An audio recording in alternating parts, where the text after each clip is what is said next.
మీ పేరండి? నా పేరు సూర్యాన. ఎక్కడి నుంచి వస్తున్నారండి? ముమ్మడివారి నియోజకవర్గాన్ని. ఓకే. ఎంత డిస్టెన్స్ ఉండొచ్చు సుమారుగా అక్కడ నుంచి ఇక్కడికి? మాకు ఇక్కడ నుంచి అయితే 60 కిలోమీటర్లు. 60. మరి ఎండ కూడా బాగా విపరీతంగా ఉంది. మీరు చూస్తే కొంచెం ఈ ఎండకి కూడా చాలా కష్టపూరితంగా వచ్చినట్టున్నారు. అసలుకి ఏంటంటారు? ఎందుకని ఇక్కడికి రావాల్సి వచ్చిందంటారు? అభిమానం అన్న ఆయన అంటే అభిమానం. అభిమానానికి ఎండ వర్షం అవన్నీ లక్ష్యం కదా. ఇదైతే అసలు ఫుల్ సమ్మర్ సీజన్, మనకి సమ్మర్ సీజన్ అని చెప్పుకోవచ్చు. పవన్ కళ్యాణ్ గారు సభ పెట్టారు. మరి చాలామంది అసలుకి యువత రావాలనుకున్నా కూడా ఎక్కువ వాళ్ళకు ఇంట్రెస్ట్ చూపించారు రావడానికి. మరి జనాలు ఏమైనా తగ్గే అవకాశం ఉందా ఆవిర్భావ సభకి? తగ్గే అవకాశం అంటే ఎటువంటిది సంతోషం లేదని అందులో తగ్గేది అన్నది జరగదు. అది ఆయన పిలిపించారంటే ఎంత ఆయన అనుకున్న దాని టార్గెట్ రీచ్ అవుతుంది తప్ప తగ్గదు అసలు ఎక్కడ. అంటే ఓవరాల్గా ఏంటంటారు? మరి పవన్ కళ్యాణ్ గారు వచ్చి సుమారుగా ఒక 10 months అయితే అవుతుంది. మరి ఈ 10 months ఆఫ్ రూలింగ్ ఏ విధంగా ఉందంటారు? చేస్తున్నారు కదన్న, రోడ్లు వేస్తున్నారు. ఇప్పుడు గిరిజన ఏరియాలు ఉన్నాయి, అలా 70 సంవత్సరాల నుంచి అంబులెన్స్ వెళ్తాం అన్నది ఎరగలం, వాళ్ళ ఎరగలేదు. నేను కూడా వైజాగ్లో ఉన్నాను కొన్ని సంవత్సరాలు. నేను భవన నిర్మాణ కార్మికుడిని. కొన్నిసార్లు నేను పనికి వెళ్ళేవాడిని వైజాగ్. అక్కడ ఏరియా చూసేవాడిని, చాలా ఏరియాలు, మద్దిపాలెం కానీ లేకపోతే అరకులోయ కానీ ఇటువంటి అలాంటి ఏరియాకి చాలా తొలిసారిగా 70 సంవత్సరాల తర్వాత తొలిసారిగా అంబులెన్స్ కోత వాళ్ళు విన్నారు, గిరిజనులు విన్నారు, రోడ్లు వేసారు. ఇంకెంతకన్నా ఏంటన్నా అంటే మీరు చెప్తున్నారు కదా, చాలా వరకు ఈయన వచ్చిన తర్వాత కేవలం ఒక వాళ్ళ పార్టీ అభ్యర్థులకు మాత్రమే చేసుకున్నారు, సామాన్య ప్రజలకైతే ఏమీ మంచి జరగట్లేదు అన్నట్టు మాట్లాడుతున్నారు చాలామంది.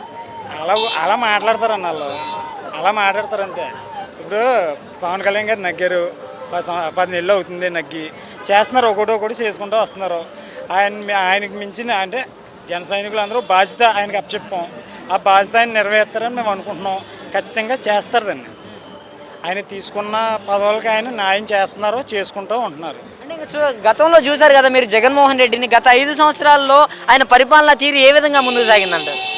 5 సంవత్సరాలు అయితే మేము భవన నిర్మాణ కార్మికులున్నా, ఇక్కడ ఉన్న అందరం కూడా భవన నిర్మాణ కార్మికులు.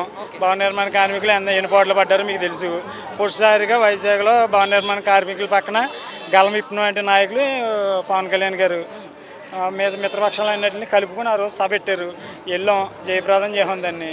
ఇవాళ కూడా మా భవన నిర్మాణం ప్రతి ఒక్కరికి వాళ్ళు వెళ్ళన్నది లేకుండా ప్రతి ఒక్కరికి ఆయన న్యాయం చేస్తాడు, కంపల్సరీ చేసుకుంటూ వస్తారు ఆయన. అంటే పవన్ కళ్యాణ్ గారిని అసెంబ్లీ గేటు కూడా తాగనివ్వం అనేసి గతంలో ఉన్న వైఎస్ఆర్సీపీ నేతలు మాట్లాడారు కదా. అన్నారని ఏమైందన్నా, వైనాట్ 175 అన్నారు, 11 సీట్లకు పరిమితం అయిపోయారు. మళ్ళీ అన్న వాళ్ళందరూ గేటు దాటలేదు.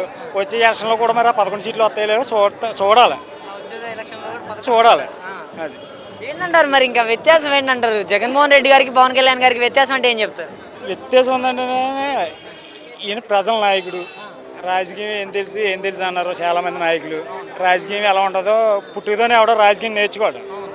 ఇప్పుడు వెనకాల ఉన్న వాళ్ళని బట్టి రాజకీయ నాయకులు వస్తారు, కానీ పుట్టుకతో ఎవడో రాజకీయం నేర్చుకోడు కదా.